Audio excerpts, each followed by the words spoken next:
to every vendor out there that is saying, don't stress, it'll be fine, we'll get our price next year when we come back after Christmas. No one wants to buy now. Well, I got bad news for you.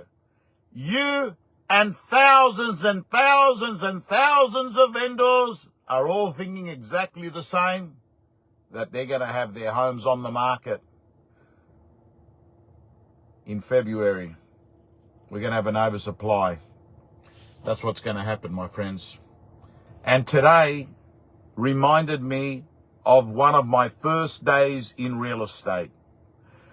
You see, when I joined real estate, I was working in an era where rates were 18%. We're talking about 40 years ago.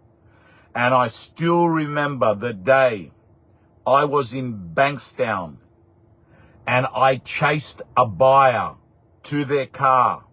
They bought the property but wouldn't give the deposit. And I followed the buyer to their car. They got in the car. I then followed the buyer's car and went all the way to their house, which was only 5 minutes away, to get the deposit. And they wouldn't give it to me. That's what it was like back 1990, thereabouts. You know what? It happened today. A buyer made a bid. We're about to actually sell it to him, and he did the runner. He ran down the road. He would have been around 60 years of age. He went down the road.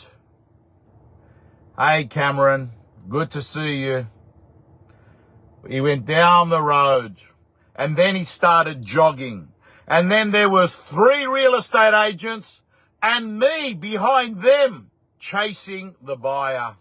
And he kept on saying, nah. And we were trying to sell it to him at the bid that he made, but he'd retracted. And there's nothing that you can do. And a lot of people aren't aware of it. You can 100% retract a bid. And these people that think, oh, no, just put the hammer down and then sue them. It's not that easy. You actually put your vendor in a difficult situation, can't sell to anyone else while you're in the courts. Yes, Mark, there's already stocks sitting around, not sold. And that's why I'm training all the real estate agents. Chase expired listings. They're building up. Chase expired listings. They're building up.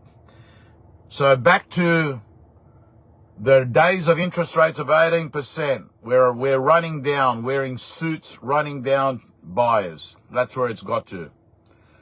Nah, Ray. He was the real deal, this guy here. He was the real deal. Today's clearance rate would probably be my lowest clearance rate of this year. 3 out of 12. Not good. And it should be of no surprise. I've been saying it for quite some time that we were going to face an oversupply issue. And that meant prices were going to get impacted.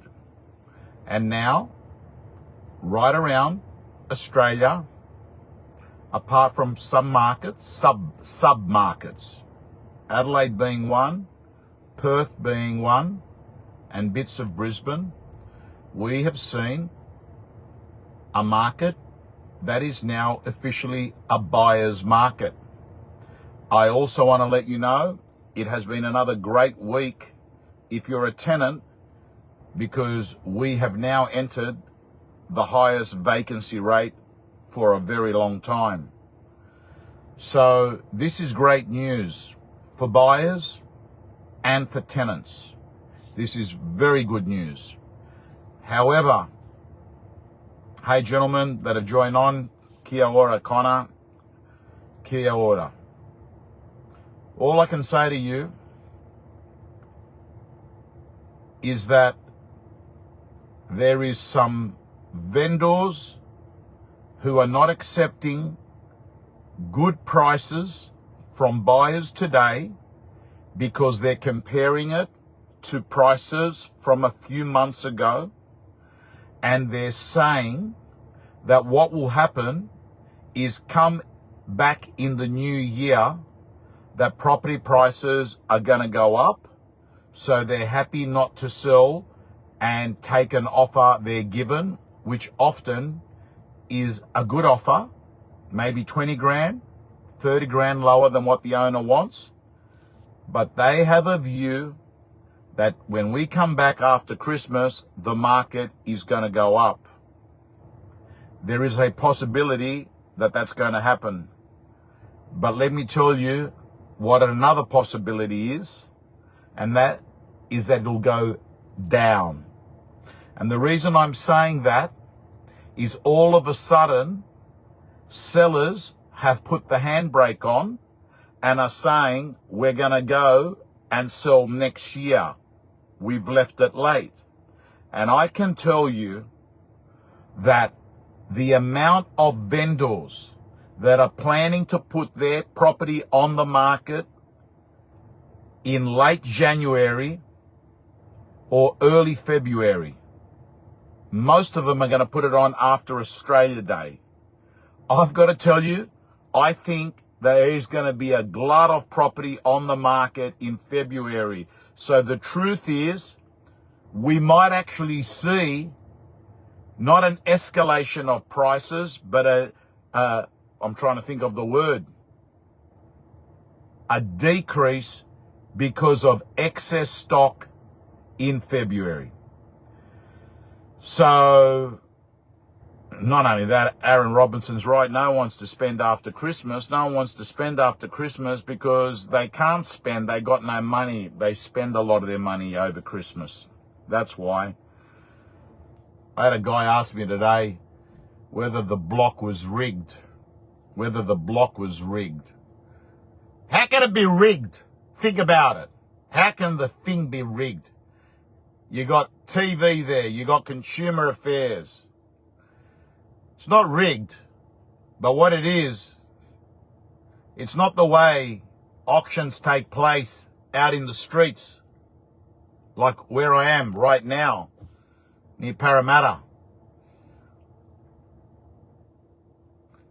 Listen, it's very simple. Let me explain the block, because all I see is article after article, and I laugh at them. And I laugh at the agents and auctioneers trying to pick up a bit of clout by throwing their 20 cents worth. Take it from someone that was there. Take it from someone that's been involved in the block for a number of years now. Take it from someone that deals with all those buyers.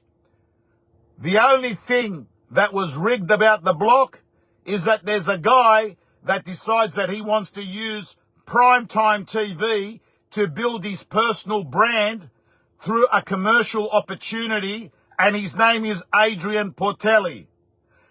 He's got money, and what he does is he just keeps building the LMCT Plus brand. Why? It's a subscription business that's got thousands and thousands of clients, and he just sees it as the opportunity to actually promote his brand, use prizes, use actually all the marketing of Channel 9 to promote his business. And that's why he bought all 5 properties, my friends. And quite frankly, it works for everyone. They get celebrity prices, which makes the deal stack up for Channel 9. He's happy because we're still talking about it. 3 weeks after the event, we're still talking about it. Think about it. He's on cloud 9. He understands. Mate, as long as they're talking about him, he's on cloud 9. He's a smart cookie. The only thing that I can tell you is about the block is the one with the money gets the profile. That's all it is. Anyway, ladies and gentlemen, and I don't know, I've said to everyone there, I probably won't go back next year because I go there, I've got to stay there the night before. I'm already spending 220 nights away from home a year. That's ridiculous, isn't it?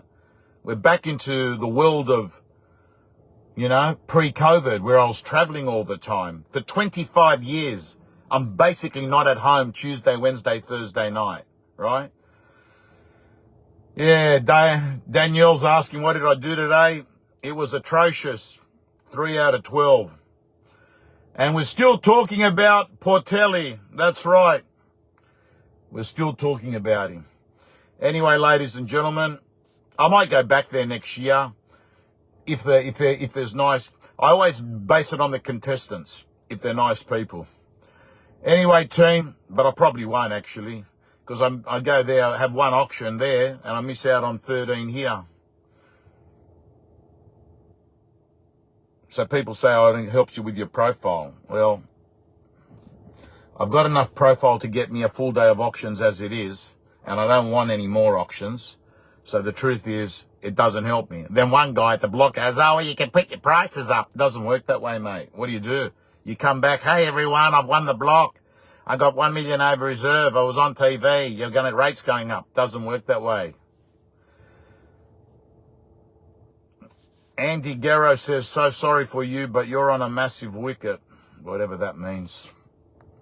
Guys, the only thing that I'm on today is I'm on Sydney FC to beat the Wanderers. Because tonight, at 9 o'clock, 9:30, the sky in Sydney will be blue again. Sydney FC. The Blues are coming. I'm heading to the game now.